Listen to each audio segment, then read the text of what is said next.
नमस्कार मित्रांनो, या क्षणाची सर्वात मोठी बातमी समोर येत आहे। मंत्री धनंजय मुंडे यांची पडणार लवकरच विकेट। नेमकं काय बातमी आहे सविस्तर जाणून घेण्यासाठी अजूनपर्यंत आपण जर आपलं चॅनल सबस्क्राइब केलं नसेल तर चॅनलला सबस्क्राइब करा आणि समोर दिलेल्या बेल आयकॉनवरती क्लिक करायला देखील विसरू नका, जेणेकरून अशाच प्रकारच्या नवनवीन अपडेट व राजकीय घडामोडी आपल्याला या चॅनलवरती पाहायला मिळेल। मंत्री धनंजय मुंडे यांच्यावरती आता सध्या राजकारणातलं मोठं संकट उभा राहण्याची शक्यता या ठिकाणी वर्तवली जात आहे। संतोष देशमुख यांच्या हत्या प्रकरणाबाबत सध्या 3 वेगवेगळ्या केंद्रीय तपास यंत्रणांकडून चौकशी सुरू असतानाच मंत्री धनंजय मुंडे यांच्यावरती मोठं संकट उभा राहिलेलं पाहायला मिळतंय। मुख्यमंत्री देवेंद्र फडणवीस यांनी देखील या प्रकरणाबाबत प्रक्रिया देताना या ठिकाणी दोषीवरती कडक कारवाई केली जाणार असा उल्लेख या ठिकाणी एकनाथ शिंदे असेल किंवा देवेंद्र फडणवीस असेल यांच्याकडून वेळोवेळा केला जात आहे। या संदर्भात मी देखील देवेंद्र फडणवीस आणि चंद्रशेखर बावनकुळे यांची भेट घेतली। या प्रकरणाबाबत दोषींवरती कारवाई करण्याची मागणी या ठिकाणी केलेली आहे। अशातच आता या प्रकरणात कोणताही पक्ष किंवा व्यक्ती न बघता जर दोषी असेल तर त्याच्यावरती कारवाई केली जाणार असं म्हणत या ठिकाणी राज्याचे उपमुख्यमंत्री अजित पवार यांनी धनंजय मुंडे यांना देखील या ठिकाणी कारवाईचे संकेत दिलेले आहेत।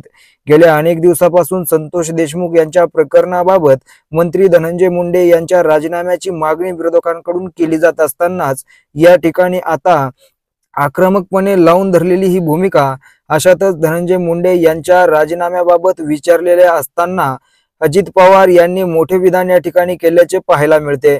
ते म्हणाले की या प्रकरणाबाबत मुख्यमंत्री देवेंद्र फडणवीस आणि चंद्रशेखर बावनकुळे यांच्याबाबत तासभर मी यांच्यासोबत चर्चा केलेली आहे आणि त्यामुळे तसेच जो कोणी या प्रकरणात आरोपी ठरेल त्याला या ठिकाणी त्याच्यावरती कठोर कारवाई व्हावी अशी मागणी मी देखील या ठिकाणी केलेली आहे। मात्र या प्रकरणात मी देखील माझा पक्ष न बघता किंवा व्यक्ती न बघता जो कोणी दोषी असेल त्याच्यावरती त्याची गैर केल्या जाणार नाही असं देखील या ठिकाणी अजित पवार म्हणालेले आहे। याबाबत सोबतच सध्या सरकार देखील या प्रकरणावरती विशेष लक्ष ठेवून असल्यामुळे आतापर्यंत जे आरोपी पकडले गेलेले आहेत त्यांचे या ठिकाणी वेळोवेळा या ठिकाणी माध्यमांशी चौकशी केली जात असतानाच या चौकशीत जी काही माहिती समोर येईल त्या माहितीच्या आधारावरून आरोपीला शिक्षा दिली जाणार आहे असं देखील या ठिकाणी सांगण्यात येत आहे। या आरोपीच्या ज्या व्यक्तीला आणि ज्या व्यक्तीवरती फोनवरती संवाद झालेला आहे असे सर्व तपास सुरू असताना मात्र सत्ताधारी असो किंवा विरोधी पक्ष असो, पक्षातील आमदार किंवा नेते असतील त्यांना बोलवण्याचा आरोप करण्यात या ठिकाणी अधिकार आहे आणि मात्र कोणीही या ठिकाणी पुरावा नसताना आरोप करणं हे देखील चुकीचं आहे। म्हणून पुन्हा एकदा या ठिकाणी दोषीवरती कठोर कारवाई केली जाणार असं अजित पवार यांनी सांगितलेलं आहे। पण आम्ही देखील मात्र या खात्रीने सांगतो की या प्रकरणात कुणालाही सोडलं जाणार नाही आणि कुणालाही पाठीशी घातलं जाणार नाही। विरोधकांकडून पुरावे असले की या ठिकाणी आपण ते यंत्रणेकडे द्यावेत असा टोला देखील या ठिकाणी अजित पवार यांनी लावलेला आहे।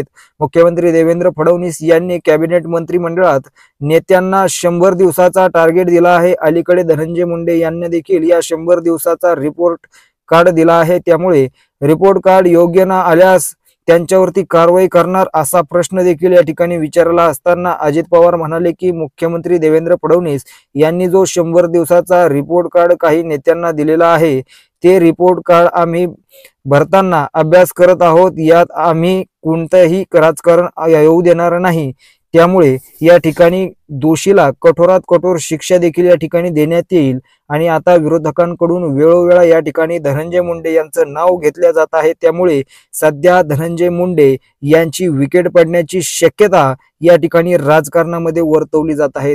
नेमकं आपल्याला काय वाटतंय मित्रांनो? आपली प्रतिक्रिया आपल्या या YouTube चॅनलच्या कमेंटमध्ये सांगायला विसरू नका आणि अशाच प्रकारच्या नवनवीन बातम्या व ताज्या घडामोडी बघण्यासाठी आपलं गर्व महाराष्ट्राचा हे न्यूज चॅनल देखील सबस्क्राइब करायला विसरू नका, जेणेकरून आपल्याला या चॅनलवरती नवीन अपडेट नवीन व्हिडिओ पाहायला मिळेल। त्यासाठी सर्वांनी चॅनल देखील सबस्क्राइब करत आहेत। तर चला पुन्हा भेटूया एका नवीन व्हिडिओमध्ये नवीन अपडेटमध्ये। तर तोपर्यंत धन्यवाद। जय महाराष्ट्र।